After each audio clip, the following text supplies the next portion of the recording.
Fala pessoal, eu sou o Rodrigo Eng e esse é mais um episódio do podcast do Layup e informação de bandeja sobre a NBA, em parceria com a Rádio Sport Clube, que você pode ouvir em radiosportclube.com ou no seu smartphone usando o aplicativo Radiosnet, disponível para iOS e para Android. Esse é o episódio número 111 do podcast do Layup e os assuntos de hoje serão os seguintes. No primeiro período, eu vou falar sobre como a chegada do Chris Paul ao Houston Rockets reduziu drasticamente o número de turnovers, sem comprometer o poder de fogo de James Harden. No segundo período, o assunto vai ser a dispensa do Luol Deng pelo Los Angeles Lakers, né? Chegaram a um acordo de rescisão de contrato, um buyout. E o que a saída do Luol Deng do elenco do Lakers representa para a franquia californiana? No intervalo, no quadro Enem da NBA, 3 questões sobre o Denver Nuggets, que é uma das franquias mais low profile da NBA, mas tem uma história bastante rica.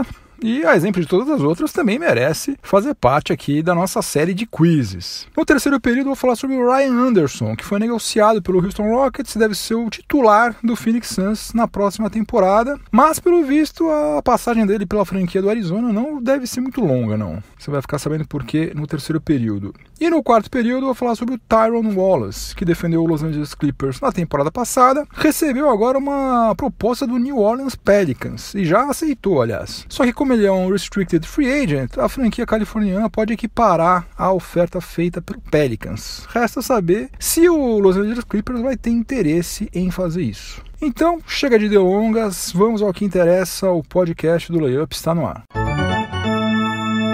Tem muita gente que erra e joga o erro para baixo do tapete, né? Eu já fui um desses aí, passei uma boa parte da minha vida tendo problemas em reconhecer os meus erros, mas uma das boas coisas de você ficar velho é que a idade traz um pouco de sabedoria e lá pelas tantas eu me dei conta de que a única coisa boa que um erro pode trazer é o aprendizado, né? Desde que você tenha um mínimo de autocrítica e também uma boa dose de humildade para reconhecer que errou, primeiramente, e também você vai precisar ter um pouquinho de estômago para analisar exatamente aonde você errou. Porque muitas vezes não é fácil você ficar frente a frente com o seu erro. Você tem que ter um pouquinho de coragem também. Fazendo isso, são grandes as chances de que você cometa outros erros. Afinal de contas, nós somos seres imperfeitos, somos seres falíveis, né? Mas pelo menos aquele erro é muito provável que você não repita. E por que eu comecei o episódio de hoje falando tanto sobre erros? Porque o assunto que eu vou abordar nesse nosso primeiro período tem tudo a ver com os erros cometidos dentro das quadras. E com um erro que eu cometi há mais ou menos um ano. Quando o Chris Paul foi contratado pelo Houston Rockets em 2017, eu achei que 2 jogadores que precisam da bola em mãos o tempo todo, jogando juntos, não ia dar certo. Eu achei que ia levar meses até que o James Harden e que o Chris Paul se entendessem e que o Houston Rockets faria uma campanha pior, por exemplo, do que a do Oklahoma City Thunder. Mas, como vocês estão cansados de saber, aconteceu exatamente o contrário. Chris Paul e o James Harden entraram em sintonia logo depois de terem feito, meia dúzia de jogos juntos, e daí o Houston Rockets realizou a melhor campanha não somente da NBA, mas também de toda a sua história. E como vocês também devem se lembrar muito bem, se Chris Paul não tivesse se contundido nos playoffs, é bem possível que o Golden State Warriors não tivesse chegado às finais. E um dos upgrades, vamos dizer assim, que o Chris Paul proporcionou ao Houston Rockets foi justamente em relação à diminuição significativa de turnovers, que muita gente chama de erro. E aqui eu faço um parênteses. Eu acho perigoso fazer essa tradução, principalmente quando você está falando com alguém que não tem tanta familiaridade com basquete e que pode ser induzido a fazer confusão. Porque o erro, puro e simples, não é turnover. Vou dar 2 exemplos bem banais. Quando alguém erra um arremesso, aquilo é um erro, ele errou o arremesso, mas não é turnover. Um outro exemplo bem banal, mas emblemático também, é o seguinte: um armador, por exemplo, qualquer um, batendo bola, a bola escapa da mão dele, está quase saindo da quadra e um companheiro de equipe dele recupera a bola e eles seguem no ataque. Ele errou, ele quase perdeu a bola, cometeu um erro, só que aquilo não gerou turnover. Enfim, turnover é turnover, não é sinônimo de erro, apesar de muita gente boa usar como sendo sinônimo, não é, Fechamos parênteses porque, na verdade, isso aqui não é o assunto deste nosso primeiro período. A exemplo do que já tinha acontecido em 2014 e 2015, E em 2015 e 2016, na temporada 2016-2017, o James Harden foi o recordista da NBA em número de turnovers cometidos. foram 464 turnovers ao todo, com uma média de 5,7 por partida. Pior é que esse aí não foi apenas o recorde daquela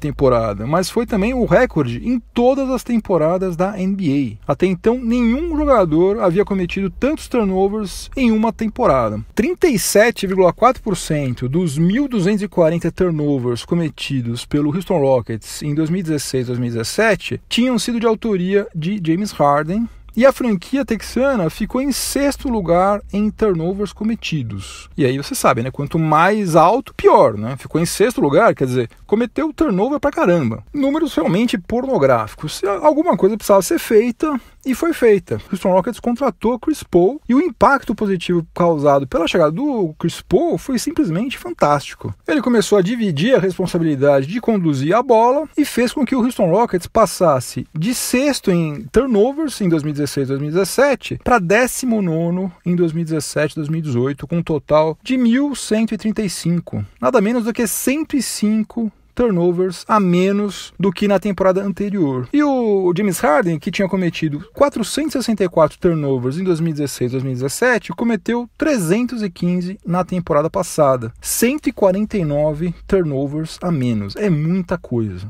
É muita coisa mesmo. E o que é melhor de tudo é que, apesar de passar menos tempo com a bola em mãos, a média de pontos do James Harden até subiu um pouquinho. Passou de 29,1 pontos por partida em 2016-2017 para 30,1 em 2017-2018. Aliás, essa média de 30,1 pontos por partida foi a maior média da temporada passada. Então, ironicamente, um dos maiores sinais de que eu errei feio em 2017, quando eu falei que eu achava que James Harden e Chris Paul juntos não iam dar certo, foi o fato de que, justamente jogando juntos, James Harden e Chris Paul reduziram absurdamente o número de turnovers, ou seja, numa tradução mal feita, de erros, o que contribuiu bastante, com certeza, para que o Houston Rockets fizesse a melhor campanha da sua história e incomodasse muito o Golden State Warriors. Vamos ver como é que a coisa vai ser agora na próxima temporada, porque eles perderam 3 jogadores experientes, perderam o Trevor Ariza, perderam o Luke Mbamute e agora recentemente o Ryan Anderson, sobre o qual eu vou falar no terceiro período. Então a tendência é que, com os jogadores menos experientes no elenco, né, porque esses 3 que saíram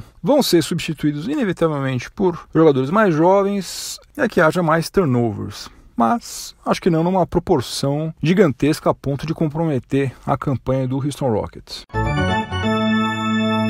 No segundo período do podcast do Layup, em parceria com a Rádio Sport Clube, o assunto vai ser o Luol Deng. O que parecia que não iria acontecer, aconteceu. O front office do Lakers venceu o Luol Deng pelo cansaço e fez o sudanês assinar a rescisão contratual. Melhor do que isso, nesse processo aí de buyout, o Rob Pelinka e o Magic Johnson conseguiram fazer o Luol Deng concordar em abrir mão cerca de 7 milhões e 600 mil dólares dos 36 milhões e 800 mil dólares que o Luol Deng tinha a receber. E como o Lakers fez uso da Strat Provision já no mês de setembro, vai pagar 14 milhões e 300 mil dólares na temporada 2018-2019 e mais 3 parcelas de 4 milhões e 990 mil dólares até 2021-2022. Ou seja, ia ficar faltando um ano de contrato a ser pago, então pelas regras da Strat Provision, o Lakers pôde parcelar o que ainda devia ao Luol Deng no dobro do tempo remanescente do contrato, mais um ano. Então fica 2 vezes 1 dá 2, mais 1, 3. Parcelou esse valor remanescente aí em 3 anos, vai quitar tudo que deve ao Luol Deng até o final da temporada 2021-2022. E com esse desconto de 7 milhões e 600 mil dólares e o parcelamento em 3 anos, segundo o site Spotrac, que é disparado melhor para a gente consultar os contratos da NBA, o Lakers vai ter cerca de 41 milhões e 800 mil dólares disponíveis em julho de 2019 para montar o seu elenco. E isso aí foi suficiente para que os torcedores do Lakers começassem a sonhar com um reforço de peso para fazer companhia a LeBron James no ano que vem. Até porque alguns dos jogadores mais cobiçados podem entrar no mercado de free agents em 2019, né? Como o Kevin Durant, o Kawhi Leonard, o DeMarcus Cousins, Klay Thompson, Jimmy Butler, Kristaps Porzingis, quem mais? Tobias Harris, ou Tobias Harris, como queiram. entre vários outros. Eu aposto que o LeBron James não estava contando em ter que disputar essa próxima temporada sozinho, entre aspas, no Lakers, né? Acho que ele estava contando que ele ia ter algum jogador de renome ao seu lado. Só que aparentemente, salvo alguma grande surpresa, é o que vai acontecer, né? O Lakers vai precisar mostrar serviço em 2018, 2019 com o Brandon Ingram, com o Kyle Kuzma, Lonzo Ball, Josh Hart, para tentar atrair algum jogador de elite no ano que vem. Por enquanto, independentemente do que acontecer daqui para frente, apesar de eu achar que eles fizeram besteira em perder o Julius Randle sem receber nada em troca, eu acho que a gente tem que tirar o chapéu para que o Rob Pelinka e o Magic Johnson estão fazendo, né? Limpando o caminhão de burradas, para não dizer outra coisa, deixado pelo Mitch Kupchak. E como torcedor do Lakers, naturalmente eu ficaria muito feliz se no ano que vem pintasse um cara do porte de um Jimmy Butler por lá, Kawhi Leonard, sem dúvida nenhuma, Kevin Durant, imagina só. Claro, sem dúvida, eu ficaria muito feliz. Só que por outro lado, eu acho que a direção do Lakers precisa tomar muito cuidado para de uma hora para outra não perder esse núcleo de jogadores jovens que foi reunido graças a 4 anos de vexames, né? Vamos lembrar disso. A gente passou 4 anos sofrendo, passando vergonha para conseguir juntar Brandon Ingram, Kyle Kuzma, Josh Hart, toda essa turma aí. Daí, de uma hora para outra, a gente perder todo mundo. Ah, mas você vai ter LeBron James junto com Kevin Durant, imagina só, você tá reclamando de barriga cheia. Gente, basquete é jogo coletivo, você precisa ter um elenco com 15, não basta 2. Não adianta você ter LeBron James, Kevin Durant e o resto do seu time são uma porcaria. Então, precisa tomar muito cuidado aí, porque as coisas não são tão simples. A gente já teve um monte de exemplos aí de super times que foram montados e não deram certo. Recentemente agora, né? O Oklahoma City Thunder, com Westbrook, Paul George e Carmelo Anthony, foi um verdadeiro fiasco. E o próprio Lakers, não muito tempo atrás, com Paul Gasol, Steve Nash, Dwight Howard, Kobe Bryant, também não chegou a lugar nenhum.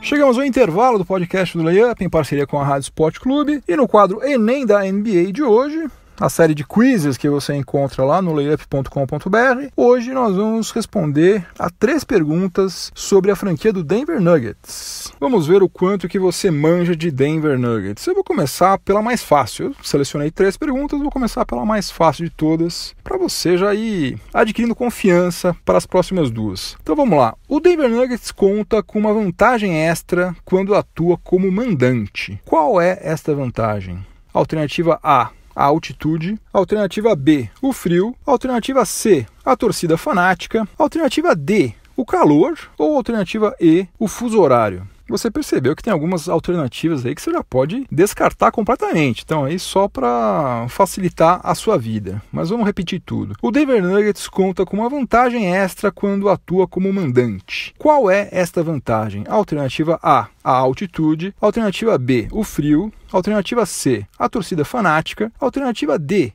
o calor. Ou alternativa E, o fuso horário. Tempo.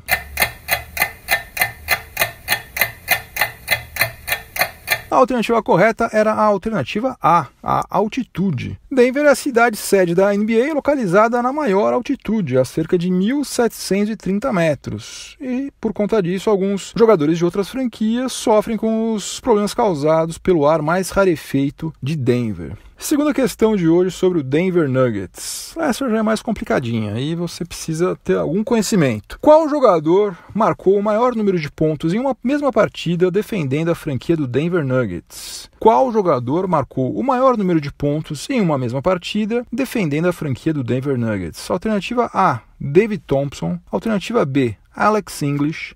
Alternativa C, Dan Issel. Alternativa D, Carmelo Anthony ou alternativa E, Allen Iverson. Eu quero saber qual jogador do Denver Nuggets marcou mais pontos em uma mesma partida. E as alternativas são A, David Thompson, alternativa B, Alex English, alternativa C, Dan Issel, alternativa D, Carmelo Anthony ou alternativa E, Allen Iverson.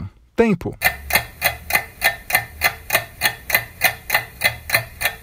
A alternativa correta era David Thompson, alternativa A. O David Thompson, que era armador, marcou 73 pontos, imagina só, 73 pontos, é ponto que não acaba mais, na derrota do Denver Nuggets para o Detroit Pistons por 139-137 no dia 9 de abril de 1978. Você já imaginou você marcar 73 pontos e sair de quadra derrotado? Pois é, foi o que aconteceu com o David Thompson, que é um daqueles jogadores que, se tivesse atuado numa franquia com mais grife, hoje teria muito mais reconhecimento do que tem. E vamos para a terceira e última questão de hoje. Qual foi o primeiro nome da franquia do Denver Nuggets? Parece fácil, né? Qual foi o primeiro nome da franquia do Denver Nuggets? Ué, o primeiro nome não foi Denver Nuggets?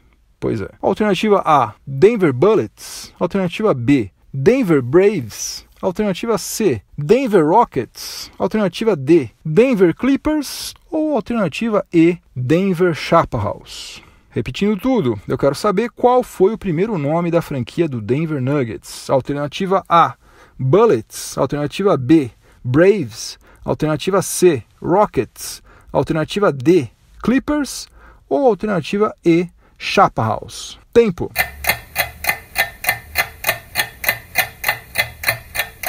A alternativa correta era a alternativa C, Denver Rockets. A franquia foi criada em 1967 como Denver Rockets. O Bill Ringsby era o acionista majoritário da franquia e, como ele tinha uma frota de caminhões chamada Ringsby Rockets, ele usou o mesmo nome para batizar a sua equipe lá da ABA. Daí, em 1974, o nome foi mudado para Nuggets a fim de evitar confusões com o Houston Rockets, o que veio muito a calhar em 1976, quando o Denver Nuggets migrou da ABA, que fechou as portas, para a NBA. E daí, obviamente, não daria para ter dois times com o mesmo nome, mas nessa época o nome da franquia já era Denver Nuggets, então não teve problema algum. No terceiro período do podcast do Layup, em parceria com a Rádio Sport Clube, vamos falar de outro jogador que foi despachado, além do Luol Deng, mas ao contrário do Deng, que não é meu parente, apesar de nosso sobrenome ser parecido, esse outro jogador foi despachado com mais carinho, né? Não foi enxotado, ele foi trocado, né? Conforme publicado lá no layup.com.br, na sexta-feira, o Houston Rockets trocou Ryan Anderson com o Phoenix Suns e recebeu em troca o Brandon Knight e o Marquise Chriss. E também o Houston Rockets mandou para o Arizona o DeAnthony Melton, selecionado pela franquia texana na 46ª escolha do draft 2018, que nem tem contrato assinado ainda, e não fazemos a menor ideia do que ele vai virar. Pode ser que o Phoenix Suns tenha feito uma ótima transação aí, pode ser que não. Vamos saber somente com o tempo. Para facilitar a negociação, o Ryan Anderson topou fazer o seguinte: em 2018 e 2019, ele vai receber os 20 milhões e 400 mil dólares que estavam previstos no seu contrato original. Mas ele fez uma concessão em relação aos salários de 2019 e 2020. Se o Suns dispensá-lo até o dia 10 de julho de 2019, vai precisar pagar 15 milhões e 600 mil dólares ao Ryan Anderson, em vez dos 21 milhões e 200 mil dólares aos quais ele teria direito. Bom, se o front office do Phoenix Suns insistiu para que o Ryan Anderson reduzisse o percentual do seu salário da temporada 2019-2020, que é garantido, tá com todo jeitão de que eles devem estar pensando em usar a tal da Strat Provision para se livrar dele antes do dia 10 de julho de 2019, né? Senão eles não teriam feito isso.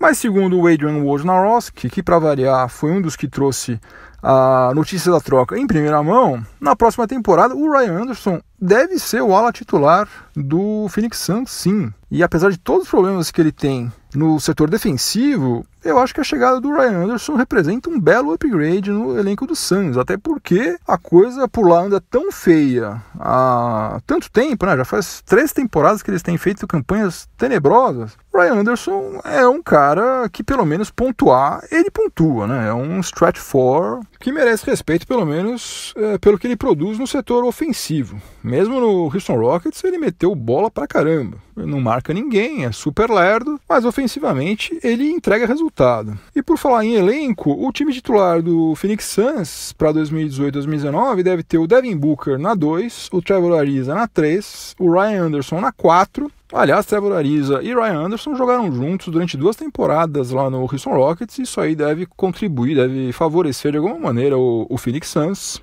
E na 5, o DeAndre Ayton, o pivôzão que foi selecionado na primeira escolha do último draft. Para a posição de armador titular, posição 1, o Suns parece que não vai confiar em nenhum jogador novato. Até poderia apostar no DeAnthony Melton, né, que está chegando lá nessa mesma troca que levou o Ryan Anderson para lá, ou no Eli Okobo, que foi selecionado na 31ª escolha do draft 2018. Mas parece que esse aí não é o plano, e sim, eles pretendem ir atrás de algum armador mais experiente. E daí estão surgindo alguns nomes que podem estar na mira do Phoenix Suns. Entre eles, o Spencer Dinwiddie, do Brooklyn Nets, o George Hill, do Cleveland Cavaliers, e até o Kemba Walker, do Charlotte Hornets. Eu sinceramente espero que o Kemba Walker não dê o azar de parar no Phoenix Suns agora. Pode ser que futuramente seja uma ótima para ele, mas agora, chegar numa franquia que está reconstruindo seu elenco e que trocou de técnico umas 300 vezes nos últimos 4, 5 anos, com certeza não vai fazer nenhum bem para a carreira do Kemba Walker. E no quarto e último período do podcast do Layup, em parceria com a Rádio Sport Clube, eu vou falar sobre o Tyrone Wallace, jogador que atuou como armador do Los Angeles Clippers na temporada passada e surpreendeu positivamente.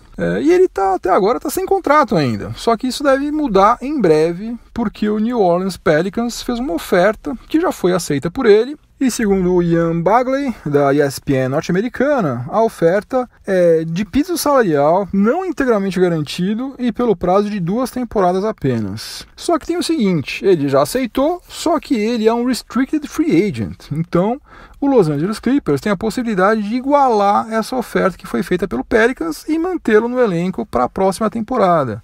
O que, em princípio, seria a coisa mais sensata a ser feita. Ele tem 24 anos de idade, ele atuou em poucos jogos, mas as chances que ele teve, ele aproveitou muito bem, tem plenas condições de evoluir ainda. E também, um outro ponto que tem que ser considerado é que o custo-benefício desse contrato, em princípio, é extremamente favorável para qualquer franquia que for assinar, tanto o Pelicans quanto o Clippers, né? Porque pagar o piso salarial durante 2 temporadas somente, sendo que o contrato nem seria integralmente garantido, considerando-se o que esse rapaz produz dentro de quadra, é uma pichincha. Só que acontece o seguinte, o Los Angeles Clippers está entupido de jogadores de backcourt acima da média. Tá com o Milos Teodosic, que foi mantido no elenco, tá com o Patrick Beverley, ainda tem o Avery Bradley, que até outro dia mesmo era um dos principais jogadores do Boston Celtics, tem o Lou Williams, que foi o 6º homem da última temporada, né, o Sixth Man of the Year, e selecionaram na 11ª escolha do draft 2018 o Shai Gilgeous-Alexander. Eu, sinceramente, só não descarto a manutenção do Tyrone Wallace no Clippers, porque eu não duvido nada que o Jerry West esteja planejando se livrar de um ou dois desses jogadores de backcourt aí, enquanto eles ainda têm algum valor no mercado, enquanto eles estão ainda sob contrato com Los Angeles Clippers. Porque daí, nesse caso, ter um armador reserva como o Tyrone Wallace, com um salário irrisório, seria um ótimo negócio. Mas de uma forma ou de outra, tudo leva a crer que de fato a gente vai ver Tyrone Wallace atuando na NBA na próxima temporada, o que é uma coisa muito bacana, porque na temporada passada, ele mesmo sendo calouro, ele mostrou personalidade, mostrou seriedade, dedicação, ralou pra caramba, quando o Los Angeles Clippers se viu com quase a metade dos seus, ou mais da metade dos seus jogadores de backcourt contundidos. E ele segurou a bronca muito bem ali, parecia um cara muito mais experiente do que ele de fato é. Então, é um cara que realmente está merecendo ter essa segunda chance aí, tomara que as coisas deem certo para ele. O que é uma pena é que nenhuma franquia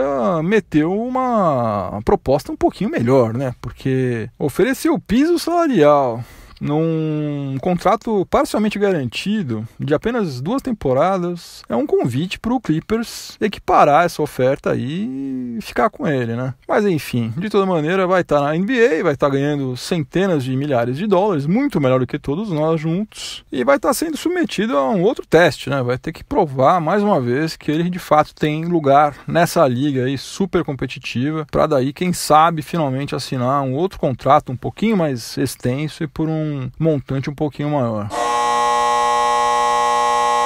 Fim de jogo, acabou mais um episódio do podcast do Layup. Antes de eu ir embora, um recado. Eu estou fazendo uma contagem regressiva para quantos dias faltam para o início da temporada 2018-2019 da NBA. Então, se você é uma pessoa meio perdida no tempo e no espaço, acompanha lá no Twitter, no Instagram, no Facebook, em tudo quanto é lugar aí. Todo dia eu estou publicando uma foto para você ficar ligado aí em quantos dias faltam para começar a próxima temporada. E também no site layup.com.br tem um relógio que conta os dias, conta as horas, conta os minutos e até os segundos que faltam para o início da próxima temporada, que vai ser no dia 16 de outubro. Aliás, como vocês já devem estar carecas de saber, o calendário da fase regular está todo publicado lá. As 1.230 partidas da fase regular você encontra no layup.com.br, numa tabela que, modéstia à parte, é excelente. Se você estiver ouvindo em alguma plataforma de podcast, aproveite para avaliar positivamente o podcast do Layup, que isso ajuda muito, viu, gente? Eu falo isso aqui todo dia, mas não é à toa, não. Essa avaliação que vocês fazem aí positiva me ajuda